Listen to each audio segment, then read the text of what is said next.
Good evening. You're watching Brooklyn Free Speech Channel 3, and I welcome you to this special program called Environmental Justice in New York City. I'm Richard Nago. This program is on the air tonight because if there was any time that planet Earth would be more vulnerable to Mother Nature's wrath and fury, now would be the time. Over the last 2 months, we've already seen four major hurricanes devastating the Atlantic: Harvey, Irma, Jose, and now Maria. Earlier this year, President Trump withdrew the United States from the Paris Climate Accord, which is a landmark agreement that sets standards for emissions worldwide. But the worst of all is that record temperatures keep rising on a global scale every year, and 2016 was the warmest year on record. In fact, NASA reports that 16 of the 17 warmest years on record were all consecutive since 2001. And so now is the time for actionable changes because our lives depend on them. Although climate change is a global issue, this program will solely focus on environmental justice in New York City because it's important to look at a global issue from a local perspective. Joining me now to discuss these critical issues is Annel Hernandez, Resiliency Planner for the New York City Environmental Justice Alliance. Annel, thank you for being with us on the air tonight. Let's first begin with hurricanes. I mentioned earlier the four Atlantic hurricanes that devastated the Texas Gulf Coast, Florida, and the southeastern U.S., and now Puerto Rico and the Caribbean. But it's almost been 5 years since Superstorm Sandy devastated the Mid-Atlantic and Northeast, and the coastal areas of our city were hit especially hard. What I want our viewers to know now is how has New York City recovered from this megastorm, which includes any efforts that the EJA and partner organizations undertook these past 5 years, and what were the lessons learned from Sandy that could strengthen our defenses going forward? Thank you. Thank you so much for having me here today. I'll start off by talking a bit about the New York City Environmental Justice Alliance. We're an organization about 25 years old now, and we have member organizations, community based organizations throughout the city that we represent and we bring together to work together on environmental justice priorities in New York City. Right after Superstorm Sandy, we hosted the Sandy Regional Assembly, where we brought together environmental justice, economic justice, community based organizations, and labor unions to come up with their own solutions and propose their own recommendations for how to make New York City more resilient, but specifically for low income communities and communities of color that are most affected by climate change. And as you know, this year is the fifth anniversary of Superstorm Sandy, and we're planning a major mobilization to remind the mayor that, this is urgent and we need to do something about it. So we'll be meeting later this month at Codman Plaza and walking across the Brooklyn Bridge and convening at Smith Houses, NYCHA Housing, to highlight that, a lot has not yet been done to respond to the effects of Superstorm Sandy. Another matter that must be addressed is the pollution in the Gowanus Canal in northwest Brooklyn. This canal surrounds Carroll Gardens, Red Hook, Gowanus, and Park Slope. The contamination in the waters there is so bad that the EPA declared it a Superfund site in 2010. The system Superfund site stemmed from a 1980 law that regulated the cleanup and recovery of troubling hotspots that had dangerous levels of contamination, whether on land or on sea. Please tell our viewers the brief environmental history of the canal, why the EPA declared it a Superfund site, and the progress in the cleanup over the last 7 years. Yeah, I think as we begin to think more about climate change and its impacts, we have to look at what's happening. And in Harvey, there was a lot of toxic exposure from the storm surge. And in New York City, these Superfund sites and also the significant maritime and industrial areas can really have negative public health impacts. And we have a campaign called the Waterfront Justice Project, where we developed research that showed that a lot of these industrial areas in New York City are all along the waterfront and have a very high potential of negative public health impacts and exposure. And we've been working with our partners, Uprose and Sunset Park, and the Point in Hunts Point to try to figure out how we can make these industrial areas better prepared for this storm surge and this flooding. We, for example, have worked with auto shops to sort of come up with best management practices around making sure that your equipment is not resulting in more toxic exposure. But Gowanus Canal and also Newtown Creek, which are both Superfund sites, are of most concern because they're, as you said, some of the most contaminated sites in New York City. And the city of New York recently did a storm surge barrier feasibility study for both of those bodies of water.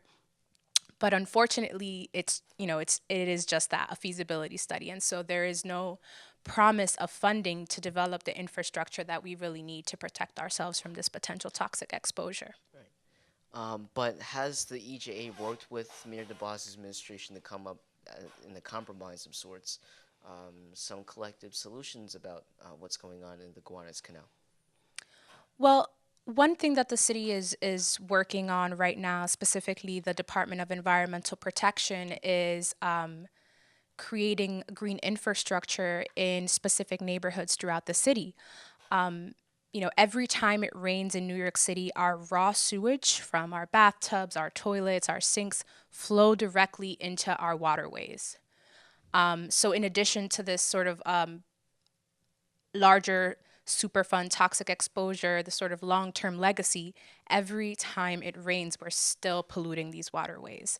And so, what the city is doing right now to address that is building green infrastructure throughout these areas to capture this rainwater so that these combined sewer overflows aren't constantly being put into these waterways. And Gowanus and Newtown Creek as well are both priority zones because they don't flow, not like the East River, just our waste just flows down the river. In these two smaller bodies of water, they just sit there. And so that's a major concern and something that a lot of people aren't aware of. So we're part of an advocacy campaign to push them to do more of this green infrastructure. Your organization, the Environmental Justice Alliance, released its Climate Justice Agenda report back in April, 6 months ago. The purpose of the report, as I understand, was actually to provide recommendations to Mayor Bill de Blasio in anticipation of the One NYC report, which was released on Earth Day this year. What I'm wondering is, why did the EJA write this report in the first place, and what are the most important concrete plans that it proposed to improve our environment? So, the New York City Environmental Justice Alliance, we were happy to see that Mayor de Blasio released this new comprehensive sustainability and resiliency plan with equity as a central focus. But we wanted to make sure that that commitment to equity was real. Resiliency is not just about bouncing back to how things were, but it's about bouncing forward to something better, something, new, something more equitable. So we see these investments in our environment, whether it be coastal protections or green infrastructure, renewable energy, this can help increase a lot of economic opportunity in low income communities, in communities of color, in environmental justice communities that are disproportionately impacted by environmental burdens. So we, went over the report with a fine tooth comb and looked at all the recommendations and assessed the strengths and weaknesses of the proposals. And this year, we released a second follow-up report in response to 45, I won't say his name, 45's EPA cuts, which is very, it was very concerning. He cut a lot of the programs that were supporting environmental justice communities. So, we called it New York City Climate Justice Agenda State of Emergency. And we highlighted a few issues that are of most concern to us. Of course, coastal protection. I think that a lot of people don't realize that our food distribution center is in a storm surge zone. And so if Hurricane Sandy, for example, would have hit 6 hours earlier or 6 hours later when the Long Island Sound was in high tide, it would have damaged and potentially hurt our food distribution center that provides the majority of the food for the region, not just by flooding, but also by power loss.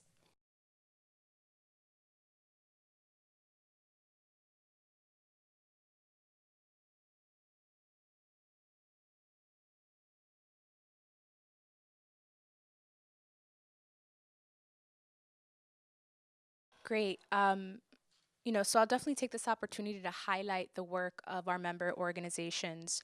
So Uprose, that's one of the oldest Puerto Rican community-based organizations in New York City, based in Sunset Park, they just had their Climate Justice Youth Summit. I think they have it annually, and they bring together, I think this year there were 500 New York City teenagers, and it was held at Columbia University, and it was just all about climate justice. And, it was really wonderful to have youth be exposed to this so early on. And really, all of our member organizations, they do youth development work. For example, Youth Ministries for Peace and Justice in Soundview in the Bronx and The Point in Hunts Point. And all of their youth that are involved in their programs, they all know what climate resiliency is. And we support them in that work. Just for example, we had a session at the Climate Justice Youth Summit on radical mapping and how can we use mapping to empower individuals and EJ communities to advocate for things that they want to see in their own community, whether it be more green infrastructure and more trees, or having a more equitable waste system in New York City, or having renewable energy, or being more resilient, or having more air monitors, or monitoring your own community. A lot of our organizations also do citizen science, which has been a really successful way of engaging people. One of our members, El Puente in South Williamsburg, or Los Sures. I know there's a lot of gentrification happening there, so they like to keep their original name, Los Sures. They do a lot of citizen science, and they use the data that they collect to advocate for more open space in their community. So yeah, that's one way that we help sort of get the message out about not just climate change, but climate justice and environmental justice. May I ask, as a final follow-up question to that, in terms of, you just mentioned the youth development programs, may I ask how young are these people participating in those programs in terms of their ages? It really ranges. I mean, each organizations have different types of programs. I think I've spoken with some 8-year-olds and some 18-year-olds, so I don't think it's a specific age range. All of our member organizations have their own unique style of community organizing in the neighborhoods that they serve. That's great. Students as young as 8 years old in third grade participating. I think the earlier that they're participating in these programs, the more informed they are about what's going on in the world, and the more they could actually do great things as they get older. Annel Hernandez, Resiliency Planner for the New York City Environmental Justice Alliance. Annel, thank you very much for being on the air tonight. Uh,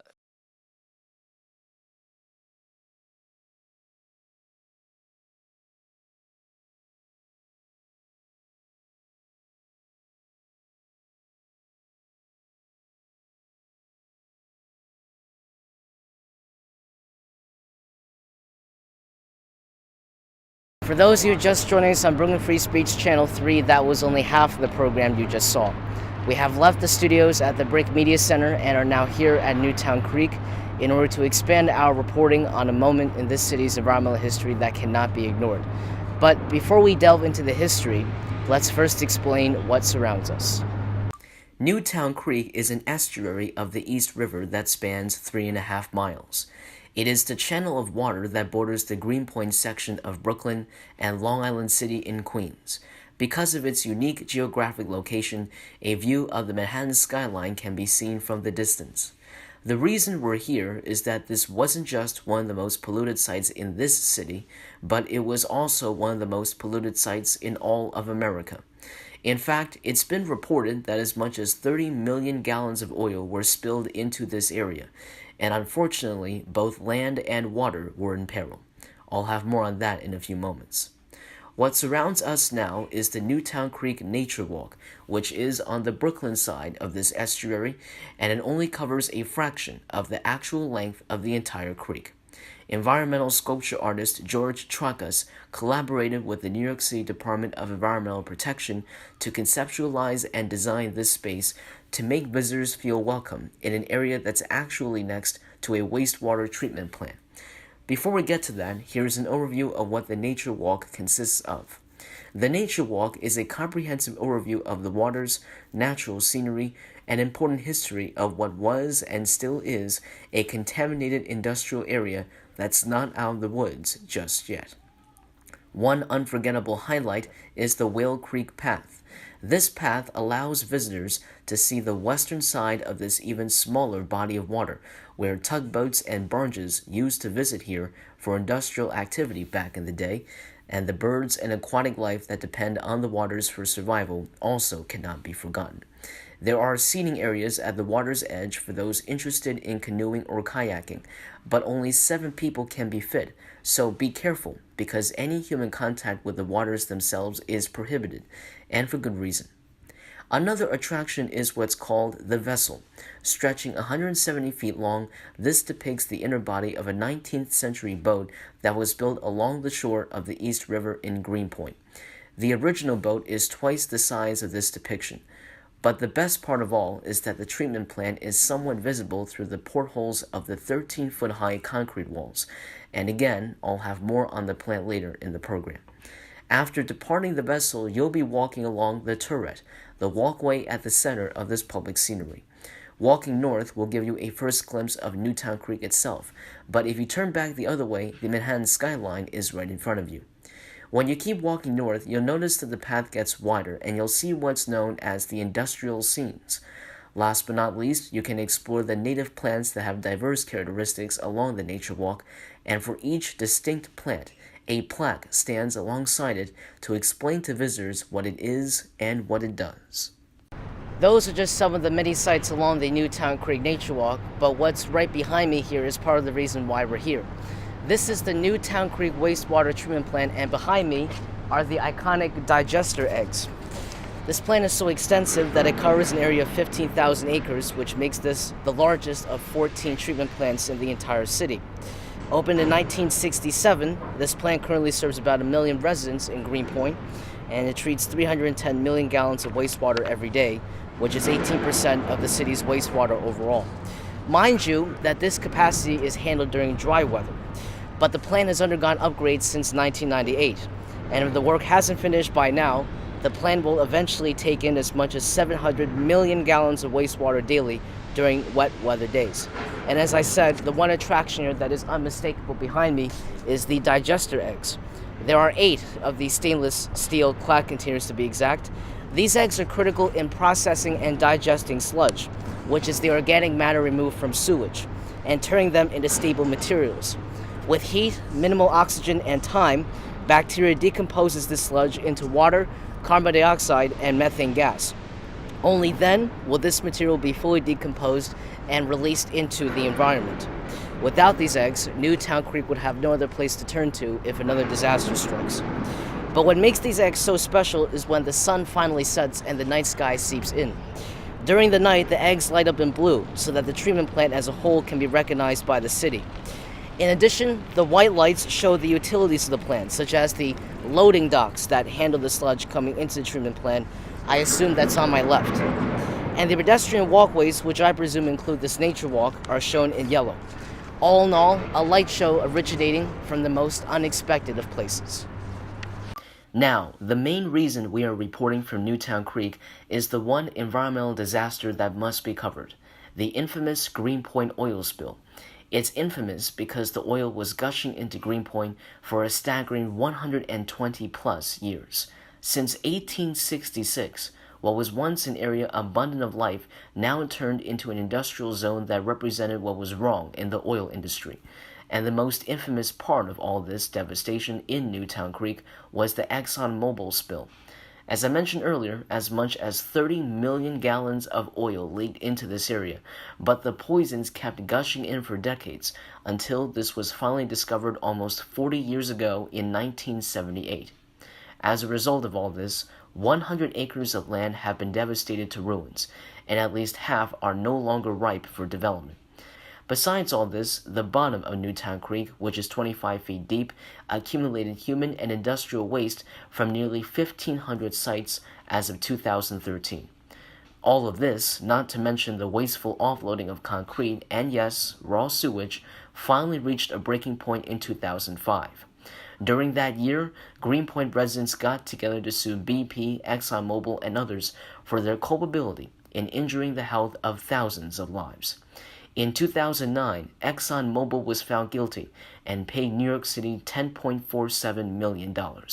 Since then, the overall contamination was so repulsive that the Environmental Protection Agency declared Newtown Creek a Superfund site in 2010. This now paved the way for recovery, rehabilitation, and a new sense of well-being for the residents of Greenpoint.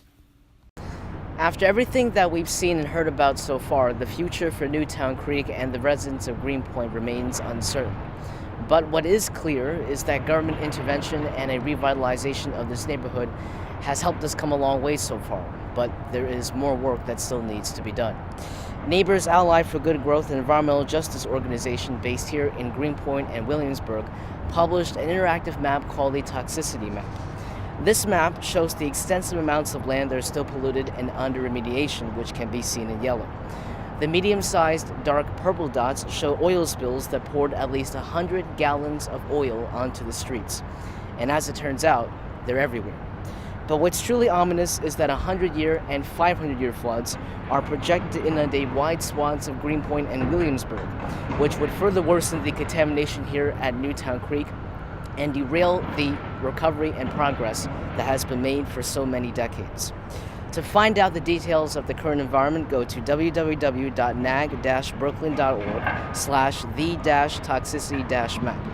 You can customize the map for yourself to find waste transfer sites, polluted areas, numerous oil spills, and even information on income and population density. That does it for our program tonight.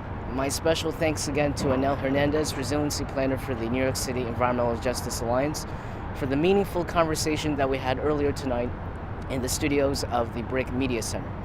And we leave you with a stunning backdrop that is the Manhattan skyline right behind me. We thank you for watching Brooklyn Free Speech. I'm Richard Nago. Have a good night.